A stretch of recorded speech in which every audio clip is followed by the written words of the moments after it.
আরে পদ্মা সেতু থেকে 1,000 কোটি টাকা লুটপাট হয়েছে সবাই বলে, সত্য কতটুকু আমরা হয়তো জানি না। কিন্তু আজকে যে দুর্ঘটনা হয়েছে, 1,000 কোটি কেন, লক্ষ কোটি টাকাও যদি দুর্নীতি হয়, তারপর মানুষের আজকে এই দুর্ঘটনা দেখে মানুষের মন থেকে এই যে পদ্মা সেতু থেকে যে দুর্নীতি হয়েছে এগুলো মানুষের মনে নাই। কারণ তারা জানে যে পদ্মা সেতু হওয়ার কারণে আজকে আল্লাহ তাআলা আমাদেরকে কত রকমের বিপদ আপদ থেকে বাঁচাই দিচ্ছে।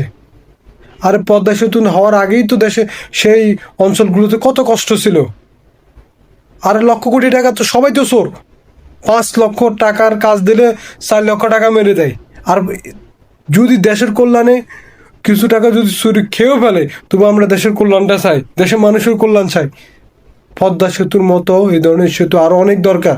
কে করবে, কে পদক্ষেপ নেবে জানি না, আল্লাহ ভালো জানে।